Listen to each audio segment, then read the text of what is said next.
Why? It's an autograph ball.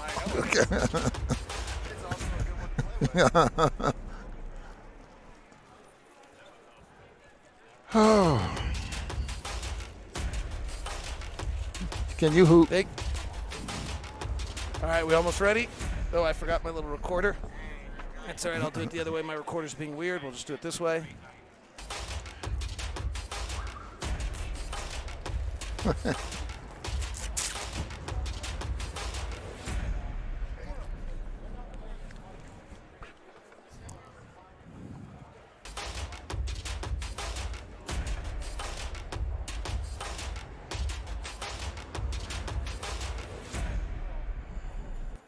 Welcome to POSTCAST, where tonight the Utah Jazz fall to the Oklahoma City Thunder in a stunning and frankly poor performance by the Utah Jazz. We're talking about it. We're taking your questions. We're reacting to a stunner in Salt Lake City. It's coming up on POSTCAST.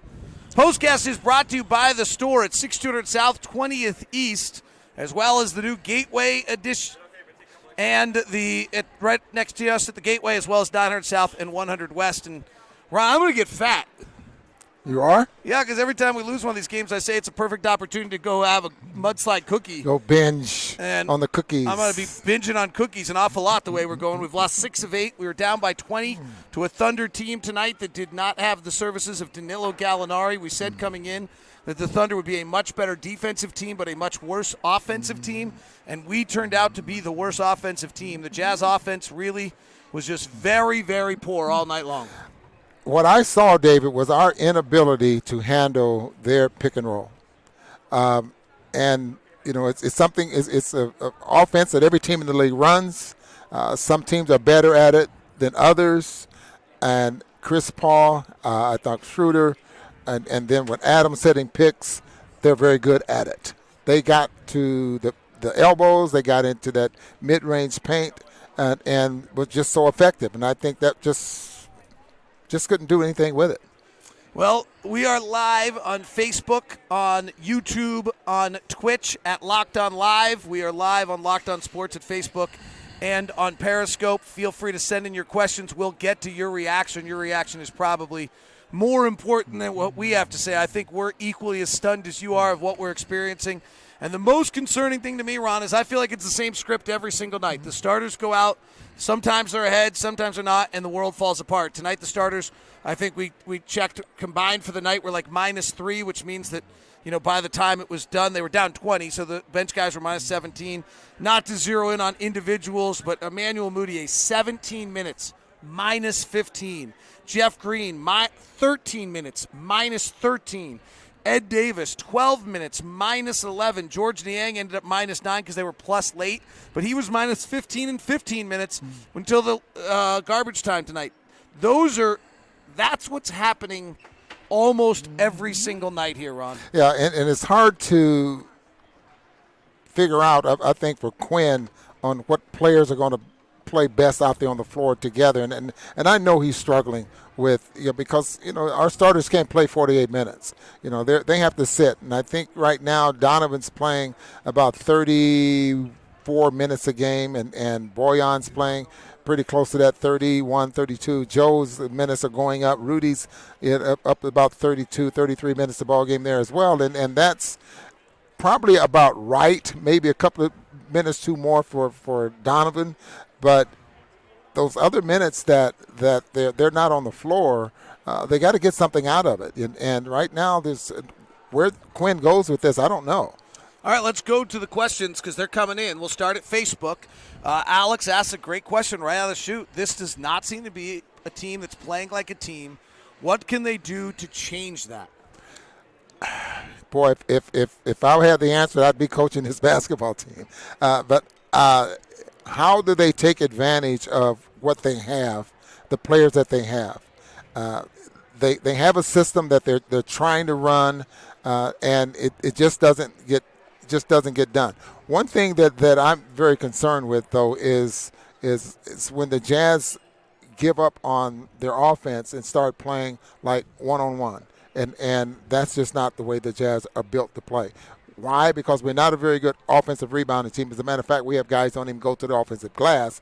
For a couple of reasons. They probably think that Rudy Gobert is going to get all the rebounds, but they also want to get back and defend in transition. So what they do and I'm not really concerned, but I know it's really very, very concerned about that.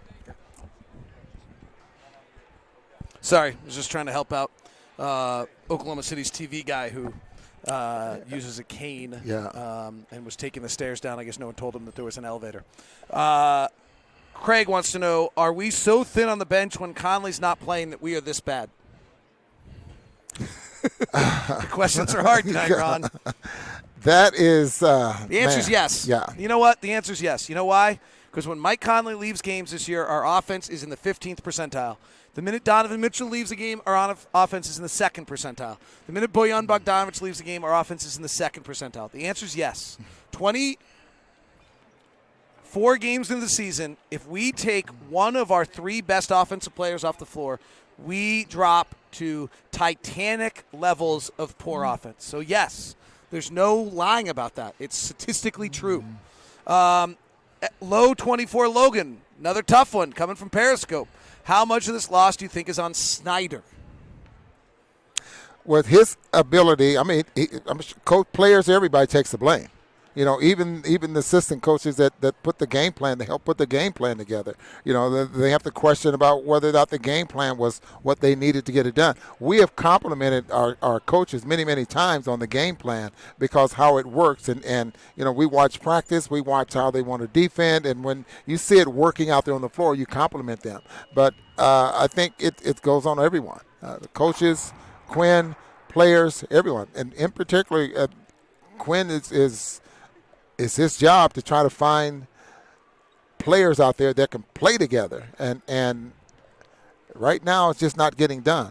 Hopefully it does. If there are tough decisions to be made, they're getting pushed to the brink point where they're going to have to, like those, just I don't know what they are, but that's one of the coach's jobs. And at some point you're pushed to kind of the level. We're pretty much pushed there, I think, having lost 6 of 8 and being down by 20 in all of the losses. A lot of Dante questions. Adelaide wants to know, Dante in his short leash, man, is he good at the pick and roll, getting the big, the lob? Craig wants to know, why is Dante not playing more? It couldn't hurt. I've nailed you with the last one. I'll take that. Let's be honest about Dante. He's not been good since he's come back. It's not actually fair to think he's supposed to be good. Since he came back, he was injured. He didn't play for 9 months. He's not going to be better than he was when he was injured. He didn't become a star while being injured. That's the thing that I think is most disturbing to me because it's unfair to Dante to ask him to become a better player while he's injured. Yeah. And that's what we're asking. He has 10 turnovers and 5 assists coming into this game since he's been back. Did he get the lob to Tony Bradley late? Yes. Was it beautiful? Yes. Does it matter? Absolutely not. Those minutes don't count when you're down 20 of any evaluation sense. Is the comment that it can't hurt? I think there might be something to that.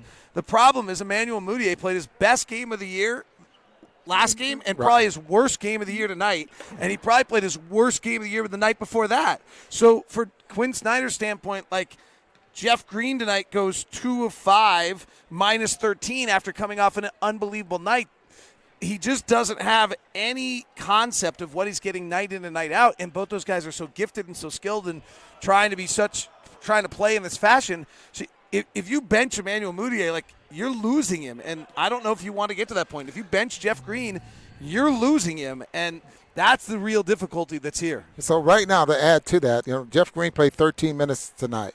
I mean, are you going to lose him behind 13 minutes? You just might. You might. You know, and it's awfully hard for Quinn to win a basketball game, keep guys happy, and knowing when they're not getting the job done out there on the floor. I don't mean this critically of Jeff Green. I seriously, this is not a criticism. If he hears this and thinks it's unfair, I apologize. Jeff Green doesn't see minus 13 in his box score tonight. He sees 13 minutes. Yeah, right. Right? He's not happy about that. Right. Like, Jeff Green played 27 minutes a game last year. Right. So I'll promise you he's not. Like, that's the difficulty that coaches have. All right, let me try. We could be here all night. Maybe Ron will go TV and I'll stay, or trade Conley. We can't really do that. He makes $30 million. Everyone says this team we have, and we can't make moves. There's always a move to be made. Okay, yeah, in fantasy there is. This one's a little harder. There's salary cap rules. There are things that can be done. How would have last year's team done against OKC and the Lakers this year? We would have lost to the Lakers and won tonight. Probably so, yes. Ron, what's wrong? I saw that. So Conley's not a game changer. I don't think we get that much. I mean, Conley's not, but there is a level that we have been able to – well, actually, no, because once we take one of those guys off the floor, that's been the problem. I mean, it's tough, guys. I mean, we've lost 6 of 8. We didn't think we'd lose 6 of 8. We've been down by 20, and the only 2 wins against Memphis. I mean, this is hopefully the nadir of the season. and if we had the answer, this would be a winning team. Well, yeah. But let me add something about Dante. Yeah. Because those injuries have kept him from developing. He's missed his developmental years. Every year he's just what did he play, 40 games last year or less, I think, and those injuries have just really set him back. And I hope that he just continues to work hard because he's very talented, very long, especially a great defensive player, can drive, can get to the basket, but he just I don't know. If you're going to wait and be patient on him, I think he can help. Tyler Walling on YouTube says the team has serious problems. Quinn's offense looks too easy to defend. High pick and roll with Gobert, stick on the shooter, stay in between Gobert and the basket. Too easy to defend. I will say this, and this would be the one comment I'll make, and I'll leave the show on this note. The thought that I have been having for the last week is that there is a value to having terrible shooters because it leaves you an outlet to a pass, and if that terrible shooter can drive and pass, it actually creates offense.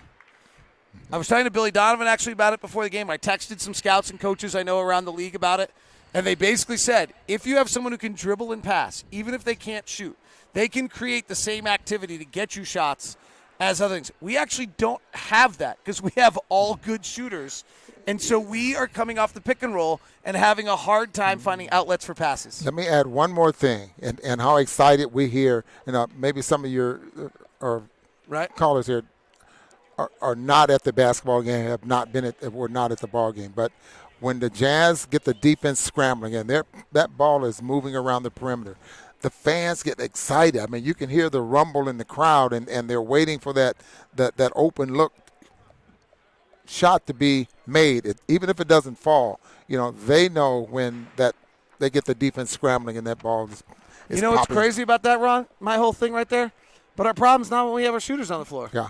So that's even that whole analysis I gave there's not accurate. Yeah. We're flustered too, guys. We're with you, though. We'll be back with you from Minneapolis. Thanks very much for tuning in. We appreciate your fandom. We got the guys to turn it around. We got good players. We got good coaches. It's just been a really tough stretch we didn't expect. Hopefully it's the end.